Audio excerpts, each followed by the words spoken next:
வணக்கம். திசைகளின் 10 மணி செய்திகள். முதலில் நாட்டை பாதுகாப்போம். 16வது பொதுத் தேர்தல் பிறகு பிரதமர் அன்வார் இப்ராஹிம் தகவல். தற்போதைய சூழலில் அரசியலை விட நாட்டின் பொருளாதாரத்தை மீட்டெடுப்பதற்கே முன்னுரிமை அளிக்கப்படும் என்றும் 16வது பொதுத் தேர்தல் குறித்து இப்போதைக்கு சிந்திக்க வேண்டாம் என்றும் பிரதமர் டத்தோஸ்ரீ அன்வார் இப்ராஹிம் தெரிவித்துள்ளார். இன்று இப்போவில் புலாத்தான் சுல்தான் அஸ்லான் ஷாவில் நடைபெற்ற மடானி ராயட் நிகழ்ச்சியில் பேசிய பிரதமர், அடுத்த ஒரு மாதத்திலோ அல்லது 2 மாதங்களிலோ தேர்தல் நடத்தப் போவதில்லை. எனவே தயவு செய்து பொறுமையாக இருங்கள். இப்போது வேலை செய்ய வேண்டிய நேரம்.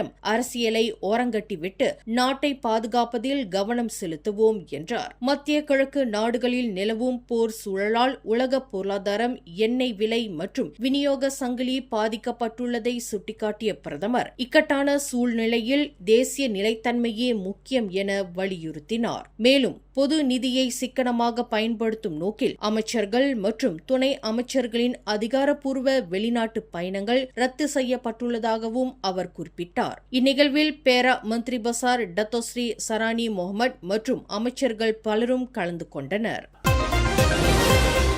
நாட்டின் பொருளாதாரத்தை மேம்படுத்த புதிய ஊக்கத்திட்டங்களை அறிவிப்பதற்கு முன்னதாக அத்தியாவசிய பொருட்களின் விநியோக சங்கிலியை சீரமைப்பதில் அரசு உறுதியாக உள்ளதாக பிரதமர் டத்தோஸ்ரீ அன்வார் இப்ராஹிம் தெரிவித்துள்ளார். உலகளாவிய பொருளாதார மாற்றங்கள் மற்றும் விநியோக தடைகளால் உள்நாட்டில் பொருட்களின் விலையேற்றம் மற்றும் தட்டுப்பாடு ஏற்படாமல் தடுப்பதே தற்போதைய முக்கிய தேவை என்று அவர் குறிப்பிட்டார். விநியோக சங்கிலி வலுவாக இருந்தால் மட்டுமே அரசு வழங்கும் பொருளாதார ஊக்கத்தொகைகள் முழுமையாக மக்களை சென்றடையும் என்றும் அவர் விளக்கமளித்தார். மேலும் உலகளாவிய மோதல்கள் மற்றும் போக்குவரத்து செலவுகள் அதிகரித்துள்ள சூழலில் நாட்டின் உணவு பாதுகாப்பு மற்றும் அத்தியாவசிய பொருட்களின் கையிருப்பை உறுதி செய்ய தேவையான அனைத்து நடவடிக்கைகளையும் சம்பந்தப்பட்ட அமைச்சுக்கள் எடுத்து வருவதாக பிரதமர் உறுதிபட தெரிவித்தார். முன்னாள் போக்குவரத்து அமைச்சரும் மாசிசா முன்னாள் தேசிய தலைவருமான Tun doctor Ling Liong Sik மறைவிற்கு பிரதமர் டத்தோஸ்ரீ அன்வார் இப்ராஹிம் தனது ஆழ்ந்த இரங்கலை தெரிவித்துள்ளார். 82 வயதான துன் லிங் நாட்டின் மூத்த அரசியல் தலைவர்களில் ஒருவராகவும் போக்குவரத்து துறையின் வளர்ச்சிக்கு வித்திட்டவராகவும் போற்றப்பட்டவர் என்று பிரதமர் புகழாஞ்சலி சூட்டினார். துன் டாக்டர் லிங்கின் மறைவு குறித்து முகநூலில் பதிவிட்டுள்ள பிரதமர், துன் டாக்டர் லிங்கின் சேவைகளும் பங்களிப்புகளும் நாட்டிற்கு அளப்பரியவை. அவை எப்போதும் நினைவு கூறப்படும் மற்றும் வருங்கால சந்ததியினருக்கு உத்வேகமாக அமையும் என குறிப்பிட்டுள்ளார்.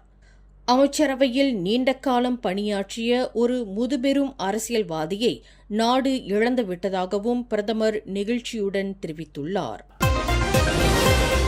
நாட்டில் மிகப்பெரிய சுற்றுலா பயண கண்காட்சியான மட்டாஃபேர் கோலாலம்பூர் மீத்தெக் மையத்தில் நேற்று தொடங்கி விறுவிறுப்பாக நடைபெற்று வருகிறது. இக்கண்காட்சியின் 2ஆம் நாளான இன்று ஸ்லாங்கூர் மாநில அரசு 86 கண்காட்சியாளர்களை உள்ளடக்கிய தனது பிரம்மாண்ட அரங்கின் மூலம் பல்வேறு புதிய சுற்றுலா முன்னெடுப்புகளை அறிமுகப்படுத்தியது. குறிப்பாக கில்லான் அரச மாநகர் மன்றத்தினால் அறிமுகப்படுத்தப்பட்ட சமூக சுற்றுலா திட்டம் இன்று முக்கிய கவனம் பெற்றது. கில்லான் அரச கேலரி, தங்குகுலானா சாலை, தஞ்சோங் ஹரப்பான் மற்றும் புலாவ் கத்தாம் உள்ளிட்ட இடங்களை உள்ளடக்கிய பாரம்பரிய மற்றும் கலாச்சார சுற்றுலா தொகுப்புகள் இதில் இடம்பெற்றுள்ளன.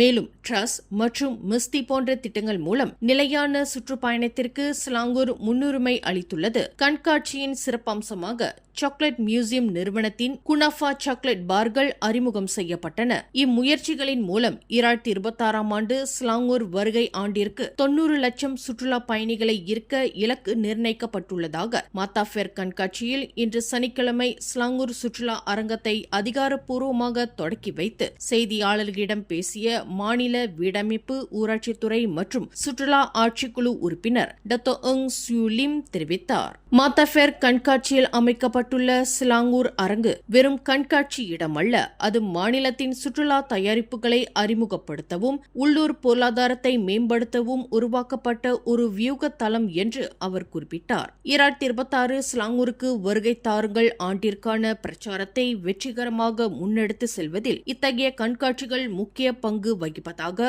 டத்தோ உங் சூ லிம் நம்பிக்கை தெரிவித்தார். நாளை ஏப்ரல் 5ஆம் தேதி ஞாயிற்றுக்கிழமை வரை நடைபெறும் இக்கண்காட்சியில் தள்ளுபடி விலையில் பல்வேறு சுற்றுலா பேக்கேஜுகள் பொதுமக்களுக்காக காத்திருக்கின்றன என்பது குறிப்பிடத்தக்கது.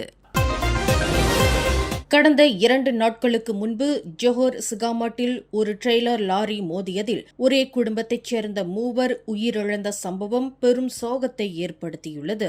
இந்த விபத்தில் பாதிக்கப்பட்ட குடும்பத்தினரை நேரில் சந்தித்த போக்குவரத்து அமைச்சரும் ஜாசேகா பொது செயலாளருமான ஆந்தனி லாக் அவர்களுக்கு ஆறுதல் கூறியதுடன் நிதி உதவியையும் வழங்கினார். இந்த கோர விபத்தில் 71 வயது கே மாயகிருஷ்ணன், அவரது மனைவி 65 வயது எஸ் சிவந்தை மற்றும் வேன் ஓட்டுநரான சிவந்தையின் அண்ணன் 75 வயது பழனியாண்டி ஆகிய 3 சம்பவ இடத்திலேயே உயிரிழந்தனர். இவர்களுடன் வேனில் பயணித்த மாயகிருஷ்ணனின் பேரப்பிள்ளைகளான 22 வயது பி ஹரிஹரன் மற்றும் 18 வயது பி சுகுயா ஆகியோர் படுகாயமடைந்து தற்போது சிகாமட் மருத்துவமனையில் தீவிர சிகிச்சை பெற்று வருகின்றனர். பாதிக்கப்பட்டவர்களின் பெற்றோரை சந்தித்து தனது தனிப்பட்ட நிதியிலிருந்து சிகிச்சைக்கான உதவித் தொகையை வழங்கிய பின் செய்தியாளர்களிடம் பேசிய அமைச்சர் ஆந்தனி லாக், இந்த விபத்து லாரி ஓட்டுநர் போதைப்பொருள் பயன்படுத்தியதால் ஏற்பட்டது என்பது மிகவும் வருத்தமளிக்கிறது என்றார். பெரும்பாலான ஓட்டுநர்கள் ஒழுக்கத்துடன் செயல்பட்டாலும் ஒரு சிலரின் இத்தகைய பொறுப்பற்ற செயலால் அப்பாவி உயிர்கள் பறிபோகின்றன.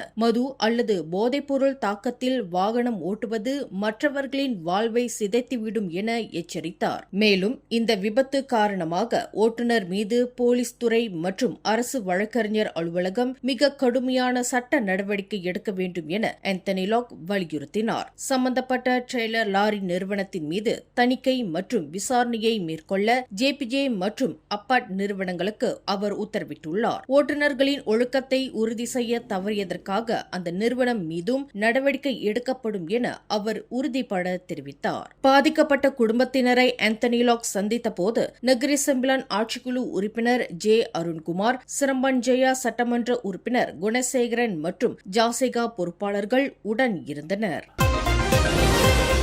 இளைய தலைமுறையினரிடையே தலைமைத்துவ பண்புகளையும் சேவை மனப்பான்மையையும் வளர்க்கும் நோக்கில் டத்தோஸ்ரீ டாக்டர் ரவிராஜை தலைவராக கொண்ட கில்லான் ராட்டரி கிளப்பை உபசரணை கிளப்பாக கொண்டு ஏற்பாடு செய்யப்பட்டுள்ள மாவட்ட அளவிலான இன்டராக்ட் கருத்தரங்கம் செமினியில் உள்ள ஏசிய முகாம் பயிற்சி மையத்தில் நடைபெறுகிறது.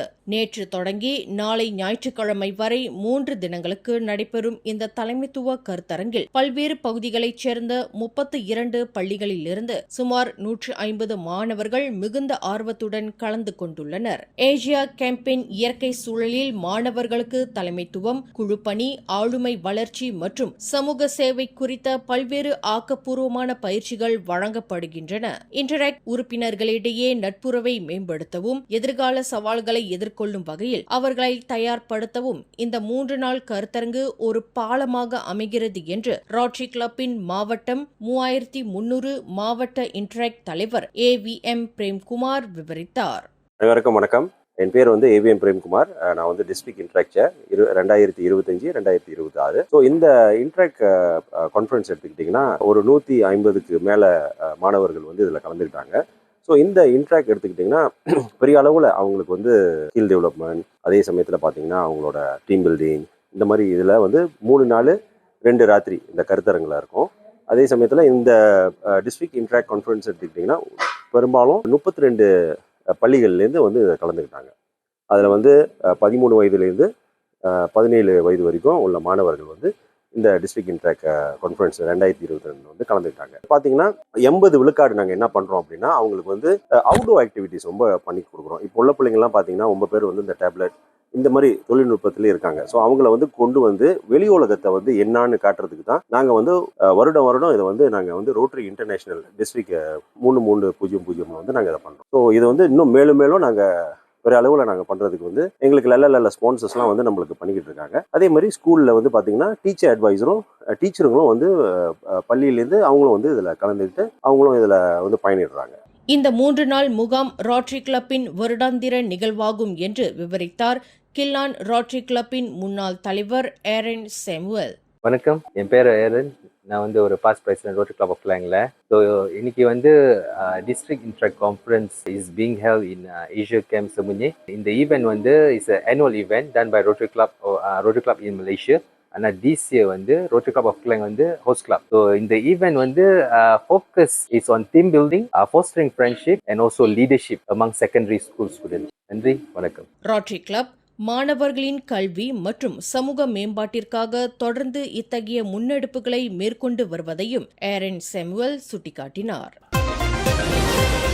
மலேசிய கலைஞர்களின் கைவண்ணத்தில் உருவான இறைபக்தியில் கட்டடக்கலை இந்திய வம்சாவளியினரின் கோவில்கள் எனும் சிறப்பு கண்காட்சியை இலக்கவியல் அமைச்சர் கோபிந்த் சிங் டியோ அதிகாரப்பூர்வமாக தொடக்கி வைத்தார். ஏப்ரல் 2 முதல் 27 நாட்களுக்கு நடைபெறும் இக்கண்காட்சி தலைநகர் கோலாலம்பூரில் பொதுமக்கள் பார்வைக்காக திறக்கப்பட்டுள்ளது. இந்நிகழ்வில் பேசிய அமைச்சர், நவீன நகரமயமாக்கலில் வானளாவிய கட்டிடங்களுக்கு மத்தியிலும் இந்து கோவில்கள் தனது தனித்தன்மையை இழக்காமல் கலாச்சார நங்கூரமாக திகழ்கின்றன.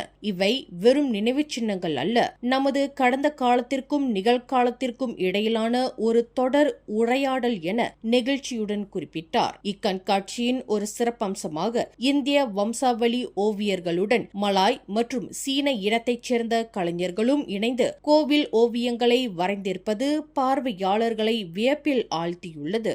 இது மலேசியாவின் பன்முகத்தன்மைக்கு சான்றாக அமைந்துள்ளது. தொழில்நுட்பம் வேகமாக முன்னேறினாலும் நமது பண்பாட்டையும் அதனுடன் இணைத்து அடுத்த தலைமுறைக்கு கொண்டு செல்வது நமது பொறுப்பு என வலியுறுத்திய அமைச்சர் இத்தகைய புனித கட்டடங்களை பாதுகாப்பதன் அவசியத்தை சுட்டிக்காட்டினார். போதைப்பொருள் அல்லது மது அருந்திவிட்டு வாகனத்தை ஓட்டி மரணத்தை விளைவிப்பவர்களுக்கு எதிராக வழங்கப்படும் குற்றச்சாட்டுகளில் சீரான தன்மை இருக்க வேண்டும் என்று ஜெலத்தோங் நாடாளுமன்ற உறுப்பினர் RSN ராயர் சட்டத்துறை தலைவரை வலியுறுத்தியுள்ளார். அண்மையில் கில்லானில் ஒரு நபரை கொன்ற விபத்தில் சம்பந்தப்பட்ட ஓட்டுநர் மீது கொலை குற்றம் சுமத்தப்பட்டதை ராயர் வரவேற்றார். இருப்பினும் கடந்த பிப்ரவரி மாதம் பேரா பத்துகாஜாவில் இதேபோல் போதைப்பொருள் பயன்படுத்திய ஓட்டுநரால் ஒரே குடும்பத்தைச் சேர்ந்த 3 கொல்லப்பட்ட சம்பவத்தில் மென்மையான சட்டப்பிரிவுகள் பயன்படுத்தப்படுவதாக அவர் அதிருப்தி தெரிவித்தார். கில்லான் விபத்தில் கொலை குற்றம் சுமத்தப்பட்ட நிலையில் பத்துகாஜா விபத்தில் மட்டும் ஏன் சாலை போக்குவரத்து சட்டத்தின் பிரிவு 41 உட்பிரிவு 1 கீழ் சாதாரண விசாரணை நடத்தப்படுகிறது? சட்டத்தின் முன் அனைவரும் சமம் என்ற அரசியலமைப்பு கோட்பாடு நிலைநாட்டப்பட வேண்டும் என ராயர் சுட்டிக்காட்டினார். சட்டம் 41 உட்பிரிவு 1 கீழ் 10 ஆண்டுகள் வரை மட்டுமே சிறை தண்டனை வழங்க முடியும். ஆனால் போதைப்பொருள் தாக்கத்தில் விபத்து ஏற்படுத்தியதற்கான பிரிவு 41(1) கீழ் 15 ஆண்டுகள் வரை சிறை மற்றும் 1 லட்சம் ரிங்கிட் வரை அபராதம் விதிக்க வாய்ப்புள்ளது. இந்த முரண்பாடுகள் குறித்து சட்டத்துறை தலைவர் தெளிவான விளக்கம் அளிக்க வேண்டும் என்றும் ராயர் தனது அறிக்கையில் கேட்டுக்கொண்டார். முன்னதாக ஏப்ரல் 2 திசைகளில் வந்த செய்திகளின்படி பத்துகாஜா விபத்தில் குற்றஞ்சாட்டப்பட்ட ஐலக்ஸ் ஓட்டுநர் முகமது கைருல் அஸ்மான் அல்ல என்பதையும் திசைகள் நிர்வாகம் தன்னிலை விளக்கம் அளித்துள்ளது. ஜொஹூர் பத்துபஹாட் கடற்கரை பகுதியில் இன்று மதியம் ரிக்டர் அளவில் 3.1 பதிவான மிதமான நிலநடுக்கம் ஏற்பட்டது. மலேசிய வானிலை ஆய்வு மையம் வெளியிட்டுள்ள தகவலின்படி இந்த நிலநடுக்கம் மதியம் 1:54 மணியளவில் 10 கிலோமீட்டர் ஆழத்தில் ஏற்பட்டுள்ளது. பத்துபஹாட் பகுதியில் இதற்கு முன்னதாக கடந்த மார்ச் 14 ரிக்டர் அளவில் 3.2 பதிவான நிலநடுக்கம் ஏற்பட்டது குறிப்பிடத்தக்கது. கடந்த ஆகஸ்ட் 24 சிகாமட் பகுதியில் ஏற்பட்ட 4.1 ரிக்டர் அளவிலான நிலநடுக்கத்தை தொடர்ந்து ஜொஹூர் மாநிலத்தின் பல்வேறு பகுதிகளில் அடுத்தடுத்து மிதமான நிலநடுக்கங்கள் ஏற்பட்டு வருகின்றன. ஆகஸ்ட் மாதம் ஏற்பட்ட வலுவான நிலநடுக்கத்தை தொடர்ந்து சிகாமட், குலுவாங் மற்றும் பத்துபஹாட் ஆகிய சுற்று வட்டார பகுதிகளில் ரிக்டர் அளவில் 2.5 முதல் 3.4 வரை பதிவான பல அதிர்வுகள் உணரப்பட்டுள்ளன. இன்றைய நிலநடுக்கம் கடற்கரை பகுதியில் ஏற்பட்டிருந்தாலும் இதனால் சுனாமி எச்சரிக்கை ஏதும் விடுக்கப்படவில்லை.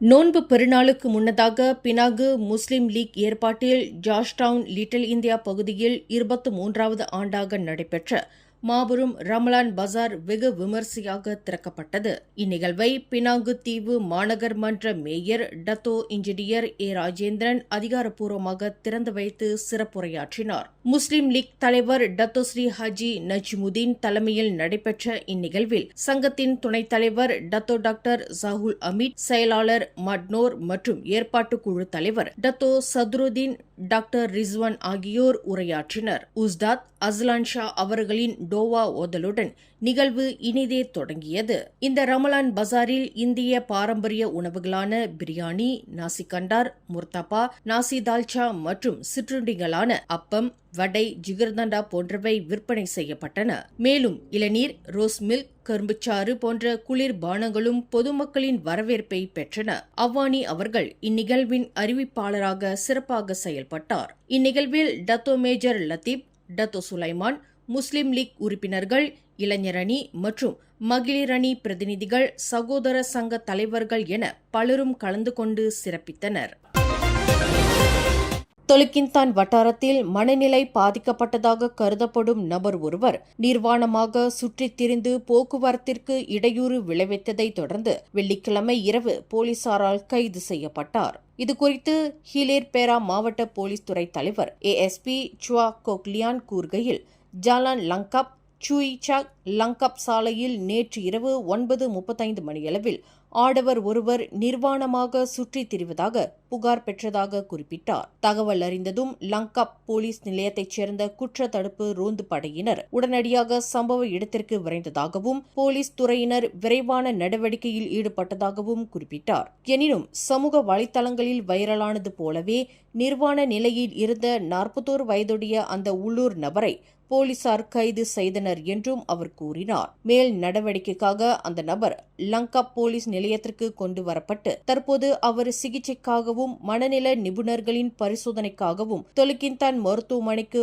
அனுப்பி வைக்கப்பட்டுள்ளார் என்று குறிப்பிட்டார். சம்பந்தப்பட்ட நபரின் கண்ணியத்தை கருத்தில் கொண்டு இது தொடர்பான வீடியோக்களை பொதுமக்கள் சமூக வலைதளங்களில் பகிர வேண்டாம் என்று அவர் கேட்டுக்கொண்டார். பொதுமக்களின் பாதுகாப்பை உறுதி செய்யவும் பாதிக்கப்பட்ட நபருக்கு முறையான சிகிச்சை கிடைப்பதை உறுதி செய்யவும் போலீஸ் துறையினர் இந்த நடவடிக்கையை எடுத்ததாக அவர் கூறினார். பஹாங் பந்தோங் பகுதியில் உள்ள அரச மலாய் ரெஜிமெண்ட் 25வது பட்டாளம் முகாமில் கடந்த திங்கட்கிழமை தனது சக வீரர்கள் 7 பேரை தாக்கியதாக சந்தேகிக்கப்படும் 37 வயதுடைய ராணுவ கோப்பரல் ஒருவரின் தடுப்பு காவல் மேலும் 2 நாட்களுக்கு நீட்டிக்கப்பட்டுள்ளது. இதுகுறித்து பந்தோங் மாவட்ட போலீஸ் துறை தலைவர் சூப்பரிண்டென்டன்ட் சைஹா முகமது கஹார் சனிக்கிழமை வெளியிட்டுள்ள அறிக்கையில், குற்றவியல் சட்டம் 325வது பிரிவின் கீழ் விசாரணைகளை மேற்கொள்வதற்காக இந்த தடுப்பு காவல் நீட்டிப்பு கோரப்பட்டது. அதன்படி சந்தேக நபரான அந்த ராணுவ வீரரின் தடுப்பு காவல் ஏப்ரல் 5 முதல் ஏப்ரல் 6 வரை நீட்டிக்கப்பட்டுள்ளது என்று தெரிவித்தார். போலீஸ் துறையினர் தற்போது இது தொடர்பான விசாரணை அறிக்கையை பூர்த்தி செய்து வருவதாகவும் அடுத்த கட்ட நடவடிக்கைக்காக அது மாநில அரசு வழக்கறிஞர் இயக்குநரிடம் சமர்ப்பிக்கப்படும் என்றும் அவர் கூறினார். இந்த சம்பவத்தில் பாதிக்கப்பட்ட வீரர்களுக்கு ஏற்பட்ட காயங்களுக்கான உண்மையான காரணம் மற்றும் பின்னணி குறித்து தீவிர விசாரணை நடத்தப்பட்டு வருவதாக அவர் தெளிவுபடுத்தினார். மேலும் செய்திகளை தெரிந்து கொள்ள கீழே இருக்கும் பெல் பட்டனை அழுத்துங்கள். உங்கள் மகிழ்ச்சியை வெளிப்படுத்த லைக் மற்றும் ஷேர் செய்யுங்கள். தொடர்ந்து திசைகளோடு இணைந்திருக்க சப்ஸ்கிரைப் செய்யுங்கள்.